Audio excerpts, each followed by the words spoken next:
At night, a call came in from an unknown number. "Sir, your wife is at our gas station right now. She is cold, exhausted, and bruised." My heart sank. Beatrice was supposed to be safe with my daughter and son-in-law, but where were they? They had left her alone in the desert and fled. I drove 300 miles to pick her up, and now they will pay tenfold, because justice does not forgive the betrayal of loved ones. Before we continue, please subscribe to the channel and write in the comments what time it is where you are now. The phone's vibration dragged me from sleep at 2:37 in the morning. I fumbled across the nightstand, knocking over my reading glasses, squinting at the screen's harsh glow. Unknown number, Nevada area code. "Yes?" My voice came out rough, disoriented. "Sir, Mr. Russell, I got your number from the lady here. Your wife, she says her name is Beatrice Russell and you're her husband?" The voice was young, nervous, male. I sat up too fast, blood rushing in my ears. "Yes, I'm Ivory Russell. Beatrice is my wife. What's going on? Is this some kind of joke?" "No, sir, no joke. She's here at Desert Stop, out by Beatty. She's been here since yesterday morning. Alone. Sir, she has bruises on her face. She won't tell me much, but she's scared and cold, and she finally gave me your number." The words landed like fists. Beatrice should be at Death Valley National Park with our daughter Loretta and son-in-law Oscar. Safe, 300 miles from Beatty, and they'd left 3 days ago. Where is my daughter? Where is Oscar? They were traveling together. The pause stretched too long. "Sir, there's nobody here but her. She's been alone the whole time." I was already moving, throwing off the blanket, my feet hitting the cold floor. 41 years of marriage, and I knew Beatrice's rhythms like my own heartbeat. She wouldn't be alone at a gas station, not voluntarily. "I'm coming. Give me the address." I dressed in yesterday's clothes, still draped over the chair, hands shaking as I checked my wallet. License, credit cards, cash. Everything automatic, while my mind raced ahead through possibilities, each worse than the last. In the kitchen, I grabbed water and protein bars without thinking, old prosecutor habits kicking in. Be prepared. Stay functional. The note I started writing, gone to get Beatrice, I crumpled and tossed in the trash. No one else lived here. No one to tell. I tried Loretta's number as I backed out of the driveway. Straight to voicemail. I didn't leave a message. Tried again, 20 miles down Highway 95. Same result. My jaw clenched so tight my teeth ached. The desert highway stretched black and endless under my headlights. I pushed the speedometer to 85, then 90. No other cars. Just me in the darkness and the terrible arithmetic unfolding in my head. 3 days since the family dinner where Oscar had pulled out that manila folder. "Just want to show you both this trip insurance information, make sure everyone's protected." The way he'd kept refilling Beatrice's wine glass. How Loretta had insisted, "Mom needs to come right now, while we have time off work." Details I'd dismissed then assembled themselves now, like evidence at trial, the pattern emerging, deliberate, calculated. Desert Stop appeared suddenly, harsh fluorescent lights blasting the darkness. I swung into the lot too fast, tires squealing, and there she was. Beatrice sat on a metal bench outside the convenience store, wrapped in an employee blanket. Her hair hung in tangled strands around her face. Her clothes, the nice traveling outfit she'd worn with such pride, were creased and dirty, but it was the bruises that stopped my breath, dark marks on her upper arms, a purple shadow blooming on her left cheekbone, grip marks. Someone had grabbed her hard. She looked up as I approached, and the expression on her face shattered something in my chest. Not relief, shame. I knelt in front of her slowly, taking it all in with trained eyes. Every bruise, every tremor, the way she folded into herself, making herself smaller. I'm here now." I waited. Her voice came out broken, barely audible. "I thought they'd come back. I thought maybe they forgot." A young kid hovered nearby, watching anxiously, the employee who'd called. Dark hair, maybe 19. He shifted his weight, clearly wanting to help but unsure how. "Don't talk now," I told Beatrice. "Let's get you somewhere warm and safe. We'll figure this out." She finally met my eyes, and the pain there cut deeper than any physical wound. "Ivory, they left me. Our daughter left me on purpose." I helped her stand, supporting her weight as she leaned against me. She felt smaller than I remembered, diminished. I grabbed her small overnight bag from beside the bench, the only possession she had, and guided her toward my car. The young employee approached, apologetic and relieved. "Mr. Russell, I'm David. I'm the one who called. I'm sorry it took so long, but she didn't want me to call anyone at first. She kept saying they'd come back." "How long has she been here exactly?" "Since yesterday morning, around 10. It's been almost 36 hours, sir." I gave her water, some snacks from the store. "My manager said I could let her stay in the employee room during my shifts. She just kept watching the road." 36 hours. A day and a half in the desert cold, bruised and abandoned, waiting for family who weren't coming back. Did anyone else stop? Did she call anyone besides me? She tried calling 2 numbers over and over. Nobody answered. She finally broke down crying around midnight and gave me your number. I pulled cash from my wallet and pressed it into David's hand. "You probably saved her life. Desert nights get cold. Thank you for calling me." He tried to refuse, but I closed his fingers around the bills. "Take it. You did the right thing when my own family didn't." I settled Beatrice into the passenger seat and walked around to the driver's side. The prosecutor in me was already working, organizing facts into patterns, identifying what I needed to know and what I needed to do. 40 years in the prosecutor's office taught me to spot conspiracy. This wasn't impulse or accident. Someone had planned this. Someone had hurt my wife deliberately, and someone was going to pay. The Desert Rose Motel sat 10 minutes down the road, a low-slung building with faded pink paint and a flickering vacancy sign. I pulled up to the office while Beatrice waited in the car, still wrapped in that gas station blanket. The night clerk barely looked up as I paid cash for a room. He slid a key across the counter with the mechanical efficiency of someone who'd stopped noticing guests years ago. Room 12, ground floor, end unit. I helped Beatrice inside, flipping on lights that revealed generic desert landscape paintings and a threadbare comforter. But it was clean. It was warm. It was safe. Hot shower, clean towels, then sleep if you can. She stood in the middle of the room, swaying slightly, looking lost. Then her face crumpled. "I'm sorry. I'm so sorry you had to drive all this way. I should have known. I should have seen it coming." I caught her before the apology could spiral further. "Stop. None of this is your fault. Not one single piece. We'll talk when you're ready, not before." The shower ran for 20 minutes. I heard her crying through the door, but didn't intrude. Some things you have to get out alone. While she was in there, I stepped outside and called the motel's front desk, asking about food delivery. The clerk gave me a number for a diner that did breakfast runs. By the time Beatrice emerged in the motel's thin robe, her hair damp and combed, scrambled eggs and toast had arrived. I set everything on the small table by the window and poured her coffee from the foam cup. "Where are we going?" Her voice was steadier now, but still fragile. "Motel in town. You need rest before we drive home." "I don't want to be a burden. You're my wife. You're never a burden. Just rest now." She picked at the eggs, managing a few bites. I watched her hands shake around the fork. The bruises on her arms looked darker in the lamplight. Someone had gripped her hard enough to leave perfect finger marks. After she'd eaten what she could, she curled up on the bed. I thought she might sleep, but instead she stared at the ceiling, blinking too fast. It was the second day. The words came out quiet, almost reluctant. We'd driven to the park, took some photos.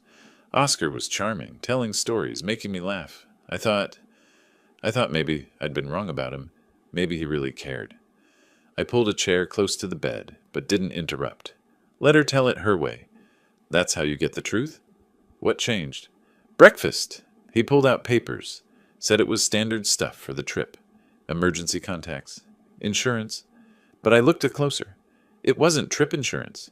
It was power of attorney, healthcare directives, asset management agreements. My blood went cold. I kept my voice level. What exactly did the papers say? The language. It said, in the event of mental or physical incapacity, and transfer of property management. And there were references to our house, our accounts, everything. I said I wasn't signing anything without you reviewing it. Oscar's face. It just shut down, like a mask dropped. Loretta said, Mom, don't you trust us? We're just trying to help. But it didn't feel like help. My hands tightened on the chair arms. Coercion, fraud, elder abuse. The charges lined up in my head automatically. And then Beatrice's voice broke. 2 hours later, we stopped at that gas station. They said they needed to use the restroom and grab snacks for the road. I went to the bathroom. When I came out, their car was gone. I stood there thinking I must be confused. Maybe they pulled around back, but their car was just gone. And my phone showed missed calls from both of them from an hour earlier. Calls I never received. They'd called when I was in the car with them to create a record. The sophistication of it stunned me for a moment, creating false evidence of attempted contact, making it look like she'd been negligent, confused, lost, setting up a narrative of mental decline. How long did you wait? Hours. I called them over and over. Nothing. That boy David finally came out around lunchtime, asked if I was okay. I said my family was coming back. I believed it. I waited all day, all night, all the next day. I kept thinking there was a mistake, an explanation, but there wasn't, was there? I stood, the prosecutor taking over completely now. My voice came out like ice. No, there wasn't. This was deliberate. They tried to coerce you. When you refused, they retaliated. Get dressed. We're going home. Shouldn't we call Loretta? Shouldn't we? No, we don't call them. We don't warn them. We go home, and I handle this my way. While Beatrice dressed in the bathroom, I pulled out the small notebook I always carried. Another prosecutor habit. Document everything. I wrote down dates, times, every detail she'd told me about the papers Oscar had shown her. The timeline of abandonment, the fake phone calls, evidence. Later, as I packed up our few things and checked the room, I pulled out my phone one more time. Loretta's name sat there in my contacts. My thumb hovered over it. Then I put the phone away. Not yet. First, get Beatrice home. Then gather more evidence. Then, and only then, make contact. But when I did, it would be on my terms. I slid into the driver's seat and started the engine. Morning sun was rising over the Nevada desert, burning off the night's shadows. The 4-hour drive home stretched ahead, and with every mile, I was building a case. We pulled into our driveway just before noon. The house looked exactly as I'd left it hours earlier, but everything felt different now. I helped Beatrice inside, her movements slow and careful, like someone recovering from surgery. Rest, I told her, guiding her toward our bedroom. I'm calling Dr. Santos. Helen Santos had been our family physician for 15 years. She arrived within an hour, medical bag in hand, her expression concerned. I led her to the bedroom where Beatrice sat on the edge of the mattress, still wearing the clothes from the motel. I need you to document everything, I said quietly as Helen set down her bag. Every injury, every mark, complete medical report. Helen's eyes met mine. 20 years of treating patients had taught her to read between lines. I understand. She was gentle with Beatrice, asking permission before each examination, but her documentation was clinical, precise. She measured each bruise with a medical ruler, noting dimensions and color, photographed them with a professional camera, studied the pattern of the grip marks on Beatrice's upper arms. Can you tell me how this happened? Helen asked, her pen poised over her notepad. Beatrice's voice came out barely audible. Someone grabbed me, hard, during an argument. Who grabbed you? The pause stretched. Then, my daughter's husband.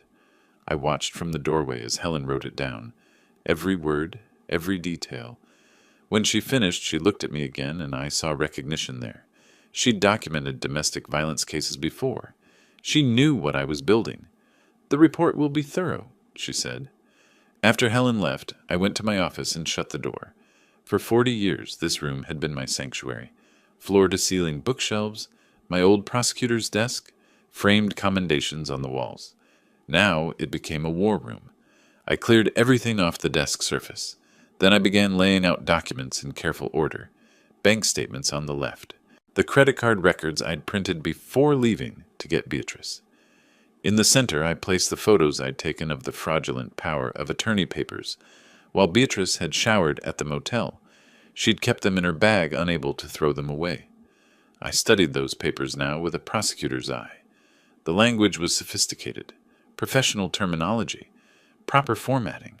but the substance was pure predation, clauses about a mental or physical incapacity, with no medical basis, broad powers over financial accounts, asset transfer provisions buried in dense paragraphs. Whoever drafted this knew exactly what they were doing, creating something that looked legitimate enough to fool an elderly person but would be immediately flagged as fraudulent by any attorney. They'd been counting on Beatrice not having time to get legal review, counting on her trust. I photographed every page, made copies, highlighted the most problematic sections in yellow. Then I logged into our bank accounts. The pattern emerged within minutes. Small transfers to Oscar and Loretta's joint account. Always just under $2,000. One every few weeks. 6 months of systematic theft. I created a spreadsheet, date, amount, description, red highlights for unauthorized transactions. The total made my hands shake. $15,000? That evening, my phone rang. Loretta's number. I activated the recording app before answering. Nevada's one-party consent law meant I could legally record any conversation I participated in. Then I put the phone on speaker. "Dad! Oh, thank goodness you answered." Her voice was artificially high, theatrical. I said nothing, just listened. "Something terrible has happened. Mom disappeared from our hotel. We've been looking everywhere. We called the police. Stop." The word came out like a knife. Silence on the other end. "What? Dad, I'm trying to tell you. Your mother is home with me." I drove 300 miles in the middle of the night to pick her up from a gas station in Beatty, where you left her 36 hours earlier. The silence stretched so long I thought she'd hung up. Then a different voice came on. "Oscar. Smooth. Practiced. Ivory, there's been a massive misunderstanding. We thought Beatrice was in the hotel bathroom, and when we couldn't find her, we assumed she'd gone for a walk. We searched everywhere. We were frantic. You're lying. We both know it. We'll discuss this face to face. Soon. Be ready." I hung up, immediately transferred the audio file to my computer, labeled it with date and time, saved 3 backup copies. For the next 2 days, I worked methodically. Photographed Beatrice's bruises from multiple angles with a ruler for scale, compiled financial records, built a timeline of every interaction with Oscar and Loretta over the past 6 months. Small things I'd dismissed at the time now formed a pattern. The unusual questions about our assets, Oscar's interest in our estate planning, Loretta's sudden attentiveness after years of minimal contact. On the 3rd day, I called Marcus Fleming. We'd worked together 20 years ago when we were both in the prosecutor's office. Marcus had specialized in elder abuse cases before going into private practice. I laid out the facts without emotion: abandonment, attempted fraud, unauthorized financial transfers. "You've been documenting?" Marcus asked. "Everything. Medical reports, photographs, financial records, recorded phone calls. Come to my office tomorrow. Bring everything." I didn't tell Beatrice about the appointment. She was resting, recovering. She didn't need to know yet how far I was prepared to take this. That night, Oscar called back. His voice was harder now, the smooth charm abandoned. "We need to talk about this situation rationally. There are clearly some misunderstandings that need to be cleared up." "There's no misunderstanding. You attempted to coerce my wife into signing fraudulent documents. When she refused, you abandoned her in the desert. Those are facts." "That's your interpretation. Our interpretation is very different. Then you can explain your interpretation to the police, or to me, in person, with Loretta present."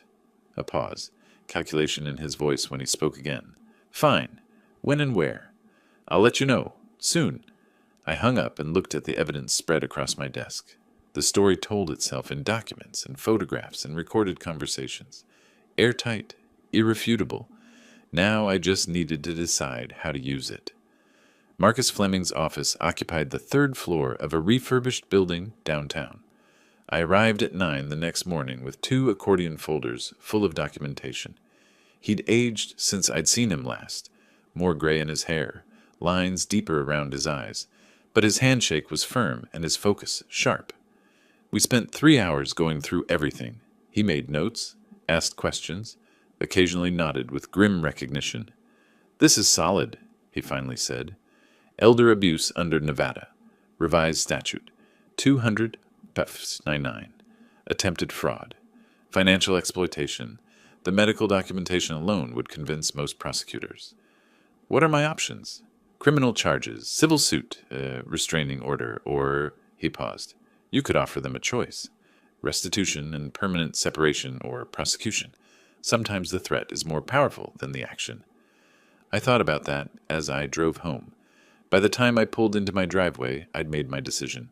That evening, I called Loretta. I want to see you and Oscar, here at the house, next Saturday at 2. Dad, I don't think that's a good idea. Bring Rachel and Tom. They should see their grandparents. The mention of the children changed her tone immediately. Hope crept into her voice. Really? You want to see the kids? Saturday, 2 o'clock. Don't be late. Saturday came. Valentine's Day, ironically. I'd chosen the date deliberately. A day associated with love and family, now repurposed as a reckoning. Beatrice was nervous all morning, straightening cushions that didn't need straightening, checking the kitchen repeatedly. I'd told her what I planned to do, and she'd simply nodded, trusting my judgment. At exactly 2 o'clock, Oscar's car pulled up. I watched from the window as they got out. Loretta carrying a bakery box, probably cookies for the kids. Oscar helping Rachel and Tom from the back seat. Both children ran toward the house with the unselfconscious joy of 9 and 6. I opened the door and knelt to hug them both. Whatever happened with their parents, these children were innocent. Grandpa, Rachel wrapped her arms around my neck. We brought Valentine cookies. That's wonderful, sweetheart. Grandma's in the kitchen. Why don't you two go show her? The children raced inside. Loretta and Oscar followed more slowly, tension visible in their shoulders. Dad, Loretta started, but I held up a hand. Let the kids settle first. We'll talk after. For 30 minutes, I played the role of grandfather, admired the Valentine cookies the children had decorated, let Tom show me his new toy truck, watched Beatrice smile genuinely for the first time in days as Rachel chattered about her school play. Then I stood. Rachel, Tom, why don't you watch that show you like in the guest room, the one with the talking animals? They went happily, and I closed the living room door behind them. The temperature in the room dropped immediately. Sit down, I said to Oscar and Loretta. They sat on the couch. Beatrice took the chair beside me. I remained standing. Look at these documents carefully. I placed the medical report on the coffee table between us. Then the photographs of Beatrice's bruises, the bank statements showing unauthorized transfers, the recorded phone transcripts. Oscar picked up the medical report, attempting bravado. What is this supposed to prove? Medical documentation of assault, witness testimony of abandonment, evidence of financial fraud. Choose any term you prefer. Loretta's voice broke. Dad, please. We can explain. Then explain. Explain the bruises on your mother's arms. Explain leaving her at a gas station for 36 hours. Explain $15,000 in unauthorized transfers. Silence. Oscar's jaw was clenched, a vein visible at his temple. Loretta looked at her mother, then away. You have 2 options, I continued. First option, I take these documents to the prosecutor's office. They file charges for elder abuse, attempted fraud, and financial exploitation. You'll face criminal prosecution. Oscar stood abruptly, aggressive. You're bluffing. You can't prove intent. Any lawyer would tear this apart. This is harassment. Intimidation. I didn't move. I was a prosecutor for 40 years. I know exactly what I can prove. Second option, you return every dollar you took. You apologize to Beatrice. You never contact us again asking for money. Dad, we just needed help getting on our feet. Loretta's tears were streaming now. We're family. Families help each other. Families don't abandon each other in the desert. You have 48 hours to decide. Oscar moved toward the door, his face red with anger. You'll regret this. Going after your own daughter. What kind of father does that? The kind who protects his wife. The kind who believes in consequences. Loretta made one last attempt, her voice breaking. Daddy, please, don't do this. Think about Rachel and Tom. Think about our family. I'm thinking about them. I'm thinking they deserve better than parents who abuse elderly relatives for money. 48 hours, Loretta. The door slammed. Through the window, I watched Oscar's car peel out, tires squealing on the pavement. Rachel's Valentine cookies sat abandoned on the kitchen counter. Beside me, Beatrice was crying quietly. Not for herself, but for what we'd lost. I put my arm around her shoulders and held her as we stood at the window, watching the empty street. The 48-hour countdown had begun. 48 hours. 2 full days of silence. No calls. No texts. No apologetic knock at the door. Just waiting, watching my phone like it might spontaneously combust. Beatrice checked hers compulsively too, hoping each time that Loretta's name would appear on the screen. It didn't. When the deadline expired at exactly 2 o'clock on Monday afternoon, I picked up my phone to call Marcus. The doorbell rang before I could dial. A young woman stood on my porch holding an envelope. Process server. I knew the type. Efficient. Neutral. Done this 1,000 times. Ivory Russell? Yes. She handed me the envelope and walked away. I closed the door and stood in my own foyer, staring at the return address. A law firm in Henderson, not Marcus's firm, theirs. I opened it. The first page made my vision tunnel. Petition for conservatorship. Loretta Russell Valdez, petitioner, requesting legal guardianship over Ivory Russell and Beatrice Russell, based on advanced age, diminished mental capacity, and inability to manage personal affairs. Beatrice appeared from the kitchen, took one look at my face, and went pale. What is it? I handed her the papers without speaking. Watched her read. Saw the exact moment she understood what our daughter had done. Her voice came out shaking. She's saying we're incompetent? That we can't manage our own lives? She's trying to take control of everything we own before I can take legal action against her. Our own daughter thinks we're senile? Or she's lying about thinking that? My jaw clenched so hard my teeth ached. She's not thinking anything. Oscar is thinking for her. This is his strategy. Make us the problem, claim he's protecting us. What do? We fight, and we win. 30 minutes later, I was in Marcus's office. He read the conservatorship petition, his expression darkening with each page. This is aggressive. Whoever advised this strategy is either brilliant or reckless. My money's on reckless. What are our options? We prove competency, medical evaluations, cognitive tests, the works. We file for a protective order based on the abandonment incident, and we investigate them. Everything. Finances, employment, living situation. I thought about Rachel and Tom, 9 and 6 years old, caught in the middle of a war they didn't understand. The grandchildren. If this goes badly, they could get caught in the crossfire. Marcus chose his words carefully. There are systems designed to protect children. Anonymous reporting systems. If there are legitimate concerns about their home environment. The implication hung between us. I see. I'm not suggesting anything specific. I'm just noting that child welfare is always a priority. Over the next week, Beatrice and I underwent comprehensive medical evaluations, cognitive function tests, memorizing word lists, solving puzzles, recalling recent events, physical examinations, psychiatric assessments. The doctor who conducted my cognitive evaluation smiled slightly when I rattled off the date, the president's name, and the list of words she'd asked me to remember 20 minutes earlier. Your cognitive function is excellent, Mr. Russell, better than many people half your age. For the record, there is absolutely no evidence of diminished capacity. Will you put that in writing? Already typing the report. That same week, I made a call I never thought I'd make. From a grocery store parking lot 20 miles from home, using a prepaid cell phone bought with cash, I dialed Child Protective Services. I spoke calmly about concerns for my grandchildren.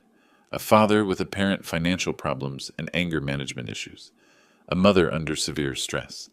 Recent family conflicts exposing the children to adult problems. I provided their address. Refused to give my name. The operator said they'd investigate. I broke the phone in half and dropped it in a public trash can 3 blocks away. Through old contacts at the prosecutor's office, people who still owed me favors, I learned something interesting about Oscar. His name had appeared in a case file 2 years ago, connected to an investigation of illegal online gambling operations. The case was dropped, but the connection was noted. Gambling debts. That explained the desperation for our money. I hired a forensic accountant, not a private detective. Those felt too invasive. But following money? That's what I'd done for 40 years. I gave the auditor everything. Oscar's name, social security number from old family tax documents, employment information, Find everything, I told him. The court hearing came on the last day of February. Judge Patricia Wolfe. I'd worked cases in her courtroom during my final years at the prosecutor's office. She was fair, intelligent, and took no nonsense. Loretta's attorney presented their petition, elderly parents showing signs of confusion, concerning behavior, erratic financial decisions. Marcus methodically destroyed every claim, comprehensive medical evaluations, perfect cognitive function, financial records showing not our confusion but their theft, David's witness testimony about the abandonment, Dr. Santos's medical report documenting assault. Judge Wolfe's decision was swift. Petition for conservatorship denied. Furthermore, I'm granting the Russells' motion for a protective order. Ms. Russell Valdez and Mr. Valdez are to maintain a distance of 100 yards from Mr. and Mrs. Russell at all times. First victory. As we left the courtroom, I caught Oscar's eye across the hallway. The hatred there was pure, undiluted. He leaned close to Loretta, whispered something sharp. She nodded, her face hard. This wasn't over. Outside, Marcus put a hand on my shoulder. You won. They can't touch you legally now. They'll try something else. Probably, but you're protected. I thought about the financial auditor's report, due any day now, about the anonymous call I'd made, about all the pressure building around Oscar and Loretta, like a vice, slowly tightening. We'll see, I said. The financial auditor's report arrived by encrypted email 3 days after the court hearing. I printed it in my office with the door locked. 40 pages of pure devastation. Online casino accounts showing losses exceeding $90,000 over 2 years. High-interest loans from predatory lenders. Credit cards maxed and defaulting. And worst of all, a second mortgage on Oscar and Loretta's house, signed only by Oscar, either forged or obtained without Loretta's knowledge. I sat back, absorbing the implications. Oscar hadn't just been stealing from us. He'd been destroying his own family financially for years. I photographed key pages, saved multiple digital copies, locked the printed report in my safe. Then I called Marcus. I need to know the legal boundaries of sharing financial information with a family member. Whose information? Oscar's, with Loretta. A pause. That's complicated territory. If the information was legally obtained, and you're sharing it with someone who has a legitimate interest, like a spouse whose finances are being destroyed, that would be a legitimate interest. But Ivory, tread carefully. There are ethical lines. I'm not planning to blackmail anyone. I'm planning to give someone information they have a right to know. Then I can't advise against it. But document how you obtained everything, and make sure it's factual, not opinion. I spent the next week observing Loretta's patterns. Not surveillance, just awareness. I learned she grocery shopped every Tuesday morning at the Rayleighs on Carson Street, alone. Oscar worked construction and was always on site by 7. The following Tuesday, I was in that grocery store at 9:30. I saw her in the produce section examining apples. She hadn't noticed me yet. I made sure to stay exactly 101 yards away, just outside the restraining order limit, but within the same public space. Legal. Defensible. Then I moved closer, calculating the distance carefully. 90 yards. 80. She looked up and froze. Don't worry, I said quietly, stopping at exactly 75 yards. I'm not violating the order, but we need to talk. Her face went hard. We have nothing to say to each other. The judge made that clear. The judge said we can't contact each other. She didn't say we can't speak if we happen to be in the same public place. I held up a thick folder. This is information about your financial situation. I think you should have it. I know our financial situation. Do you know about the $90,000 Oscar owes to online casinos? Do you know about the second mortgage he took out on your house, the one with only his signature? Do you know about the credit cards he opened in your name without telling you? Her face drained of color. I set the folder on a nearby display of oranges, within her reach but not handed directly to her. No physical contact, no coercion. I'm not asking you to do anything. I'm not pressuring you. But you're still my daughter, and Rachel and Tom are still my grandchildren. This information is yours. What you do with it is your choice. I walked away before she could respond, headed toward the checkout lanes. I didn't look back. At home, I told Beatrice I'd run into Loretta at the store. True, if strategically vague about the circumstances, She asked if Loretta had said anything about reconciliation. I said no, which was also true. That afternoon, my phone buzzed with a text from an unknown number. "This is Loretta, using a friend's phone. We need to meet. Not at your house because of the order. Tomorrow, Comma Coffee, downtown, 2 p.m. I showed Beatrice the message. "She wants to meet," she said, hope flooding her voice. "Don't get ahead of yourself. She might be coming to yell at me." But I knew better. She was coming to ask questions. The next day, I arrived at Comma Coffee at 1:55. Loretta was already there, sitting at a corner table far from other customers. The folder I'd left sat in front of her, worn from repeated examination. I got coffee, black, and sat down across from her. Stayed silent. Let her speak first. "Is this real?" Her voice was hollow. "All of it?" "Every document is verified. Bank statements, loan records, credit reports. All obtained legally through a forensic accountant. You can verify it yourself. Call the creditors. Check your credit report. The house? The mortgage? My signature isn't on it." "I know." "That's forgery. That's fraud." "Yes." She put her head in her hands. When she looked up, her eyes were red. "How long have you known?" "I hired the auditor after you filed the conservatorship petition. The report came last week." "Why are you telling me this? After everything—" I met her eyes steadily. "Because you're still my daughter, and Rachel and Tom are still my grandchildren. Oscar is the problem, not you. But you need to see that clearly. I don't know what to do. Start by learning the truth, then protect your children. The rest will follow." She gathered the folder, stood abruptly. "I need time to think." "Take all the time you need." She left without another word. I sat there finishing my coffee, watching through the window as she got into her car. She didn't pull away immediately, just sat there staring at the folder in her lap. Finally, she pulled out her phone and made a call. Even from inside the coffee shop, I could see her body language shift, rigid, angry. She was calling Oscar, confronting him. I paid for my coffee and walked to my car. Through my rearview mirror, I watched Loretta on the phone, pacing in tight circles beside her car, her free hand gesturing sharply. The call ended. She stood very still for a long moment. Then she got in her car and peeled out of the parking lot, tires squealing. I started my engine and headed home. Phase 1. Separate them emotionally. Accomplished. That evening, my phone stayed silent. No calls from Loretta, no texts, no updates. I tried to focus on dinner with Beatrice, but my mind kept returning to that parking lot, watching Loretta make that angry phone call. Whatever she'd said to Oscar, it was just the beginning. The call came 12 days later, March 22nd, just after 8 in the morning. Loretta's voice was small, broken. "Dad, it's me. I need to talk to you." I walked to my office, closed the door. "I'm listening."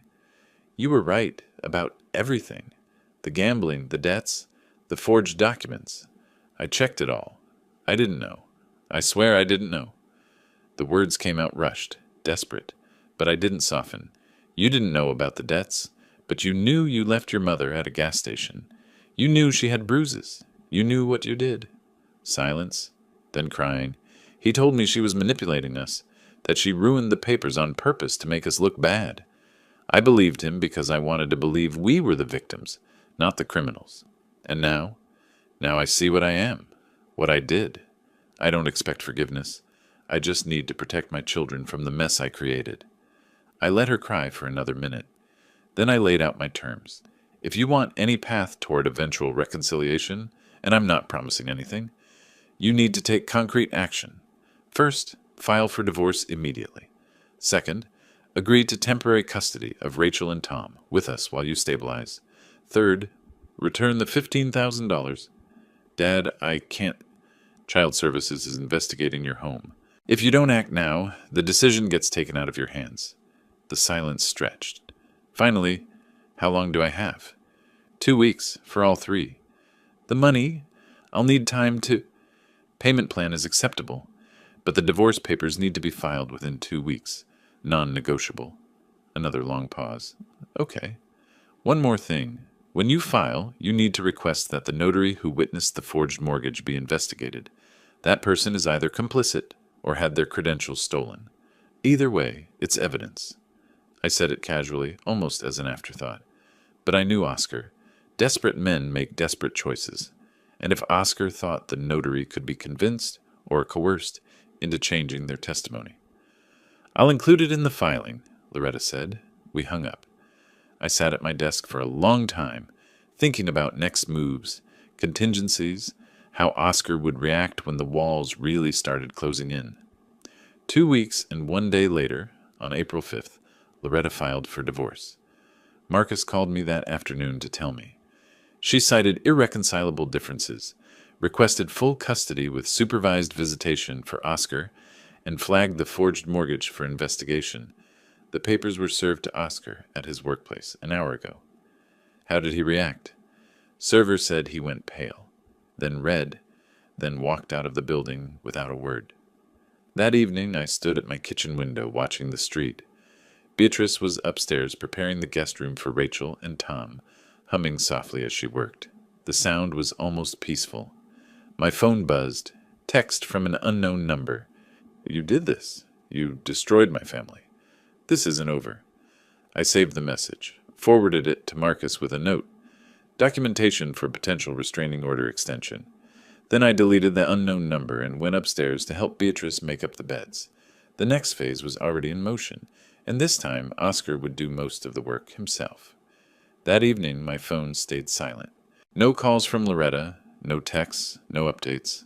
I tried to focus on dinner with Beatrice, but my mind kept returning to that parking lot, watching Loretta make that angry phone call to Oscar. Whatever she'd said to him, it was just the beginning. The next morning, Marcus called. Child Protective Services completed their home visit at Oscar and Loretta's house. The report isn't public yet, but my contact says they noted concerning financial instability and evidence of ongoing parental conflict. They're requiring a follow-up in 30 days. Another pressure point, another crack in the foundation. Days passed. I went about my normal routine.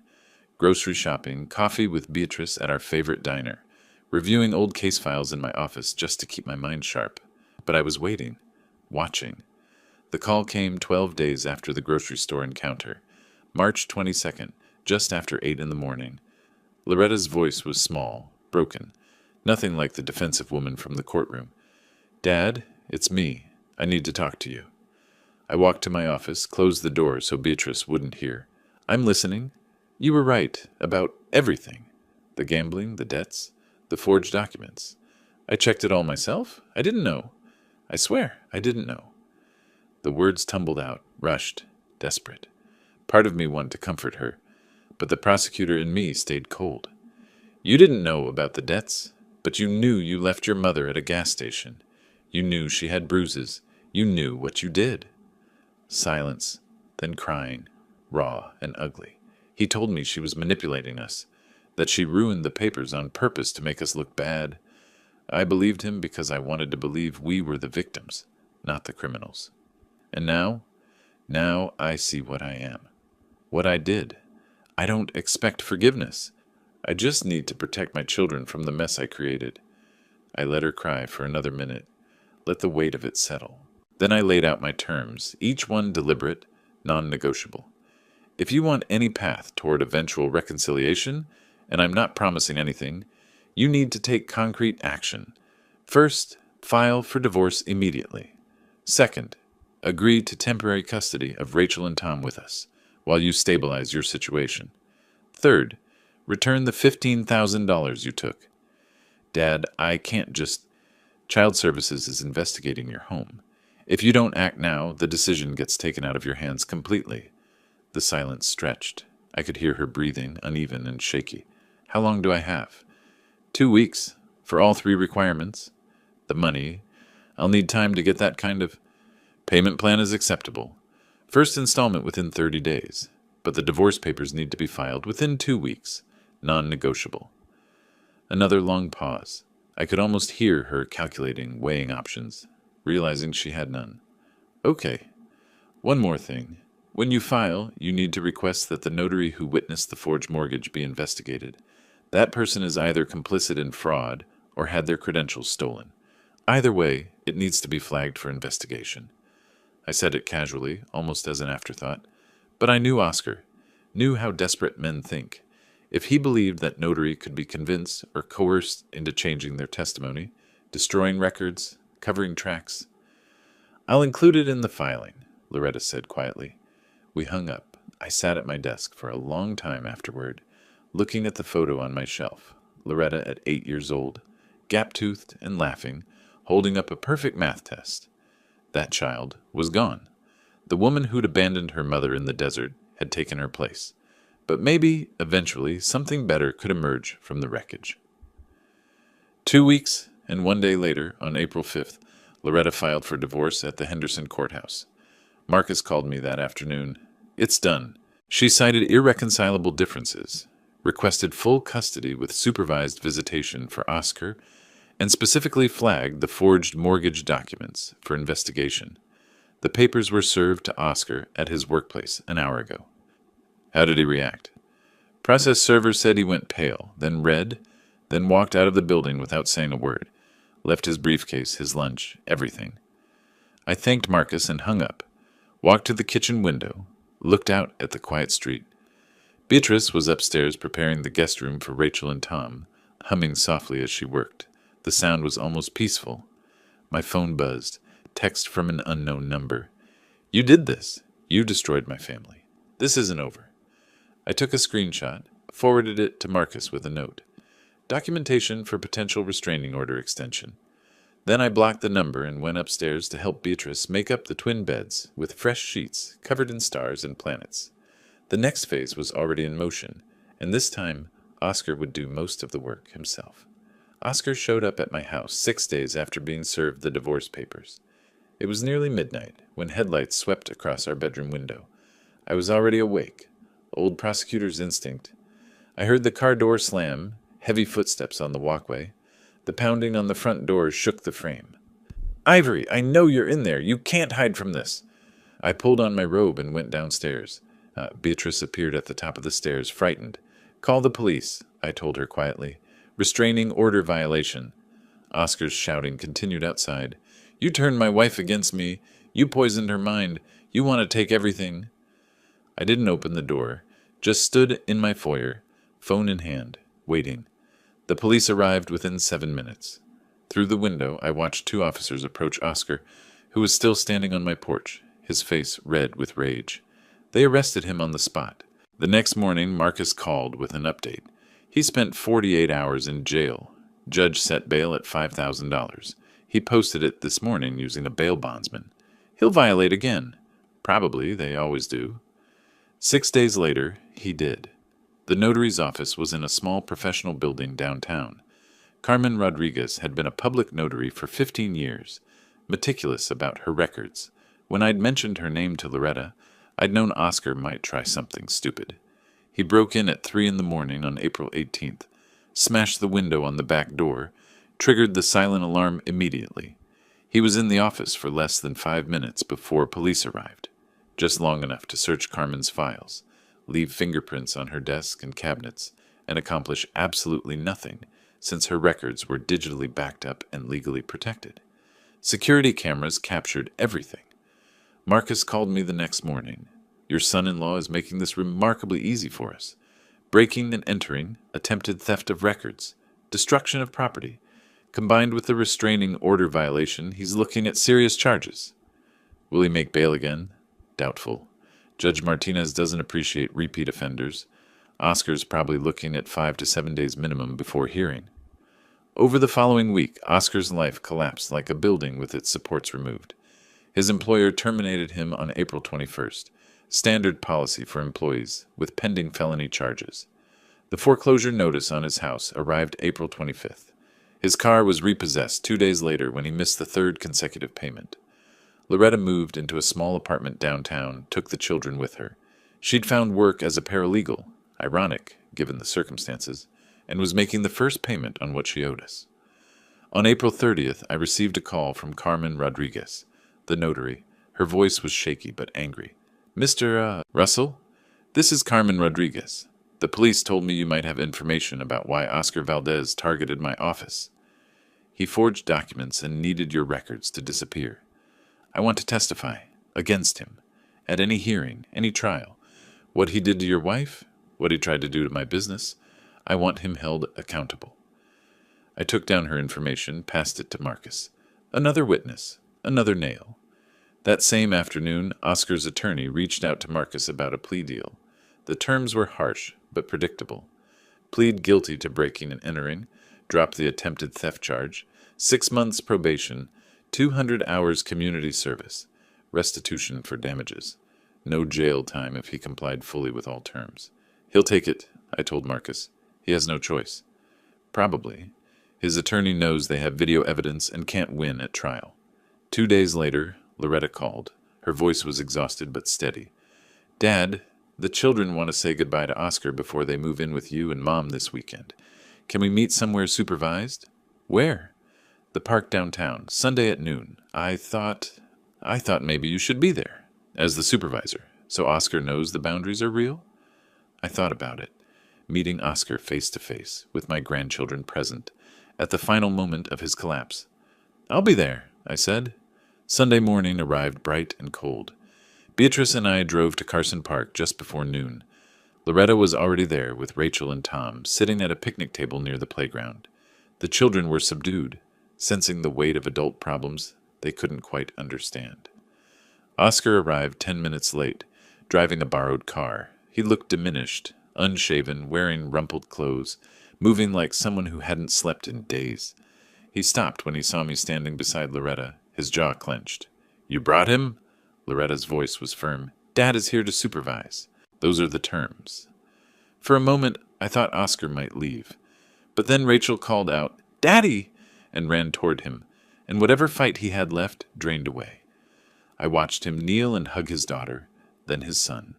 Watched him try to smile, try to pretend everything was fine. Watched him lie to his children's faces about why they couldn't come home with him yet. After 15 minutes, Loretta stood. Time to go. Oscar's mask cracked. Please, just a little longer. We agreed on 15 minutes. He looked at me then, and I saw everything in that look. Hatred, defeat, recognition that he'd destroyed himself more thoroughly than I ever could have.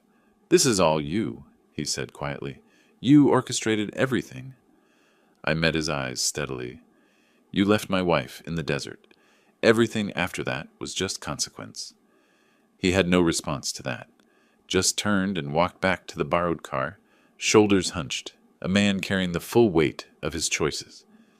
Beatrice took the children's hands, leading them toward our car. Loretta lingered for a moment, watching Oscar drive away. Thank you, she said softly, for being here, for all of this. Take care of those children, I told her. That's all that matters now. We drove home in silence, Rachel and Tom chattering in the back seat about their new room, about the stars and planets on their sheets. Innocent voices, unaware of the war that had raged around them. In my rearview mirror, I watched the park disappear. It was over. Not forgiveness, not reconciliation, not healing. Those would take years if they came at all. But the revenge part, that was finished. Justice had been served, cold and precise. And sometimes that had to be enough. Oscar's criminal sentencing hearing was scheduled for May 7th. I wasn't required to attend. I went anyway. The courtroom was the same one where I'd prosecuted hundreds of cases over 4 decades. Judge Martinez presided, a woman who'd come up through the system the same years I had, who knew what thorough prosecution looked like. Oscar shuffled in wearing county jail scrubs, unable to make bail this time. His attorney, a public defender, since Oscar could no longer afford private counsel, carried a thin folder, not much of a defense to mount. I sat in the back gallery, dressed in a suit. Old habits. The judge reviewed the case file, her expression neutral but focused. Oscar's attorney made his arguments. Isolated incidents, extreme stress from failing marriage, no prior criminal record, fully cooperative with authorities. Judge Martinez listened. Then she spoke. Mr. Valdez, I've reviewed your case thoroughly. Your attorney argues this was a single lapse in judgment, but the record shows a pattern. You abandoned an elderly woman in dangerous conditions. You violated a restraining order. You broke into a legal office to steal confidential documents. The public defender tried again. Your Honor, my client was under extreme stress from financial difficulties. Many people face stress and financial difficulties. They don't commit crimes. Mr. Valdez made choices. consistently poor choices that endangered others and violated the law. Oscar spoke for the first time, his voice hollow. I was trying to protect my family's interests. I was desperate. Desperation doesn't excuse criminality. I'm sentencing you to 6 months supervised probation, 200 hours of community service, full restitution for damages, and a permanent restraining order prohibiting any contact with the Russell family. This means no contact of any kind. Not through intermediaries, not through social media, not through your children. Any violation will result in immediate incarceration. Do you understand? Yes, Your Honor. Oscar looked at me once as the bailiff let him out. I met his eyes steadily. He looked away first. A week later, Loretta called. The divorce is final. May 15th, I'm legally free of him. Not happy, just free. That same week, I made a phone call from my locked office. Oscar's employment information, obtained through divorce proceedings, public record, sat on my desk. This is Susan Chen. How can I help you? Ms. Chen, my name is Ivory Russell. I'm a retired prosecutor from Carson City. I'm calling regarding one of your employees, Oscar Valdez, in your marketing department. Her voice became cautious. I can't discuss employee matters with outside parties. I understand completely. I'm not asking for information. I'm providing it. Mr. Valdez was recently convicted of breaking and entering and has multiple restraining order violations on his record. He also has documented gambling addiction with over $90,000 in casino debts. I thought your company should be aware, particularly if he has access to financial systems or client accounts. Pause. Can you provide case numbers or documentation? Everything is public record. I gave her the case numbers, the dates, the court locations. I appreciate you bringing this to our attention. I'm simply ensuring appropriate parties have relevant information. What you do with it is your decision. 3 days later, Marcus called. Oscar Valdez was terminated from Apex Marketing yesterday. Official reason, violation of company ethics policy. Understood. Thank you. I walked to the living room where Beatrice was reading. It's done. She looked up, understood immediately, and nodded. No celebration, just acknowledgement. The following week, I met with our estate attorney. Beatrice came with me carrying decades of financial documents. I want to restructure our will and create a trust for Rachel and Tom. The attorney took notes as I explained. Primary assets, house valued at $680,000, savings of $320,000, would go directly to the grandchildren through a trust activating when they turned 25. Loretta would receive $50,000. Not much for your daughter, the attorney observed. Enough to show forgiveness is possible, not enough to reward what she did. The trust included strict provisions, protected from any future spouse Loretta might have, couldn't be accessed early for any reason, required the children to maintain good academic standing and clean criminal records. This is ironclad, the attorney confirmed. No one can access or modify it without a court order proving you were incompetent when you created it. We signed the documents in early June. The notary witnessed, stamped, filed the originals in the attorney's safe. Later that month, Marcus provided a final update. Oscar moved back to California, living with his mother in Sacramento, working part-time retail, barely making minimum payments on court-ordered restitution. I absorbed this information. Criminal record, check. Divorced with minimal visitation, check. House foreclosed, check. Car repossessed, check. Job terminated, check. Credit destroyed, check. $90,000 in unpayable debts, check. The man who'd tried to steal from us, who'd abandoned Beatrice in the desert, that man had been systematically dismantled. I felt no guilt, only the cold satisfaction of justice served. That evening I sat on our back porch watching Rachel and Tom play in the yard. Beatrice joined me, settling into the chair beside mine. "It's really over?" she said quietly. "Yes." "Do you think Oscar will try anything else?" "No. He has nothing left to fight with." She was silent for a moment. "What you did? Coordinating all of this. Some people might call it revenge. Some people would be right. And you're okay with that?" I thought about the question. About 40 years of prosecuting criminals, of building cases, of believing in consequences, about finding my wife bruised and abandoned at a desert gas station, about watching Oscar manipulate our daughter into complicity. I stopped a criminal using legal means. I'd do it again. Beatrice reached over and took my hand. Her grip was strong, steady.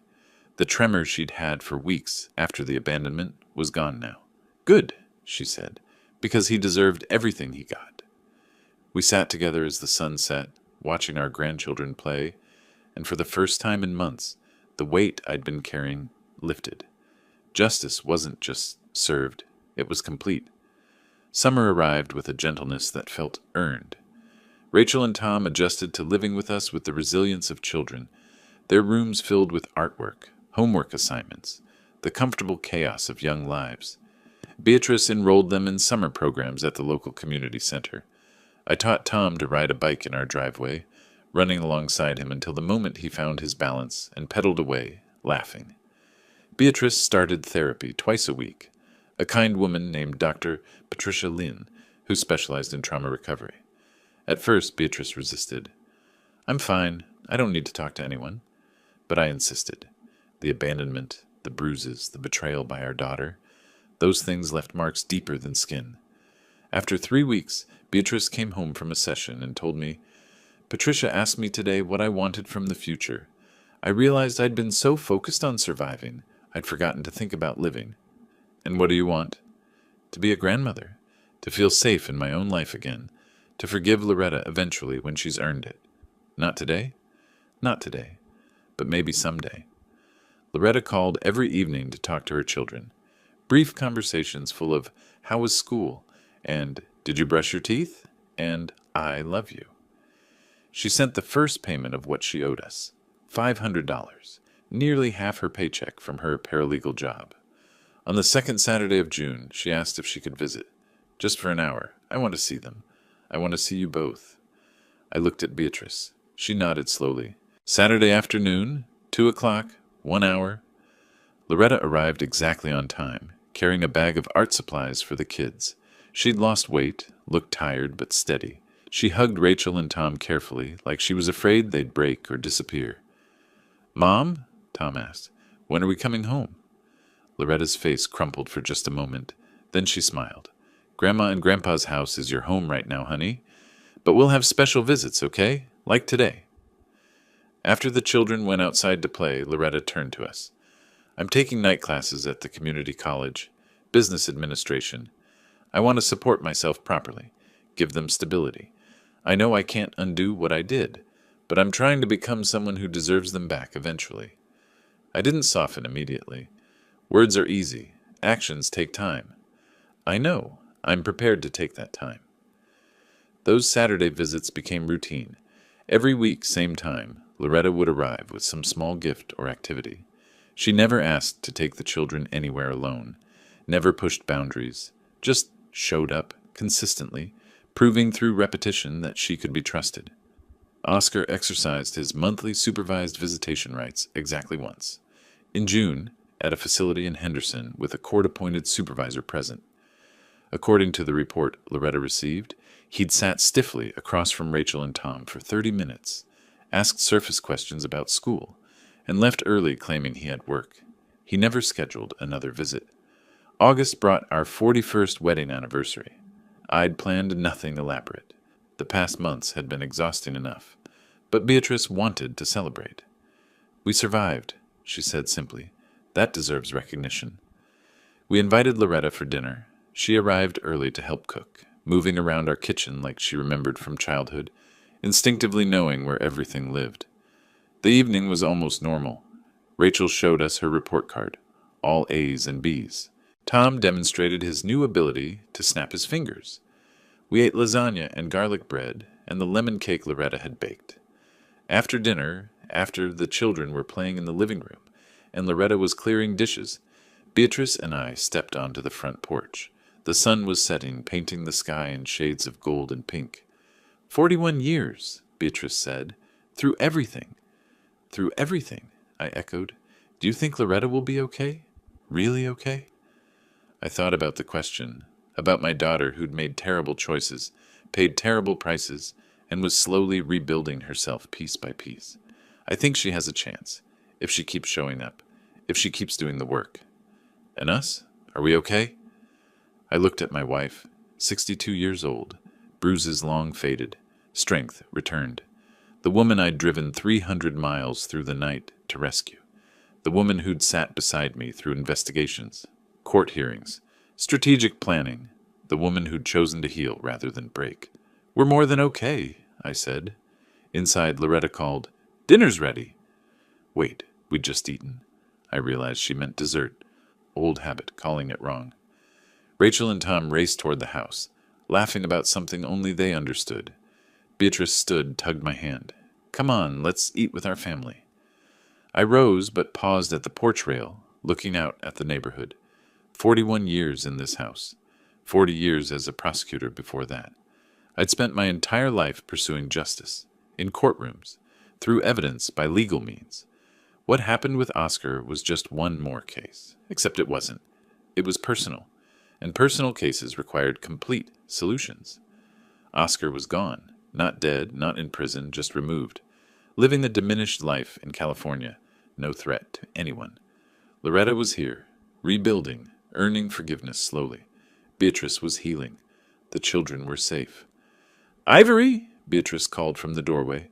I turned, saw my wife backlit by warm kitchen light, heard my grandchildren's voices. This is what justice looks like, I thought. Not courtrooms or sentences. This, family, safety, healing. I walked inside, and Beatrice closed the door behind us. Through the window, the porch swing rocked gently in the evening breeze, empty now, but waiting. Tomorrow would come with its own challenges, but tonight was simply dinner with family, laughter around a table, ordinary moments that once seemed lost forever. Beatrice brought out the anniversary cake, 41 candles, actually just 4 in one. We sang, off-key and joyful. I made a wish, not for revenge or justice. Those were complete. I wished for continued healing, for my grandchildren's futures, for my wife's peace. I blew out the candles. Everyone cheered, and for the first time since that midnight phone call from a gas station 8 months ago, I felt something I'd almost forgotten. Contentment. The revenge was over. The healing had just begun, and sometimes that balance was exactly what justice required.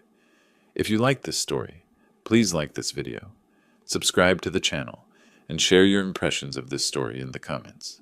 To listen to the next story, click on the box on the left. Thank you for watching.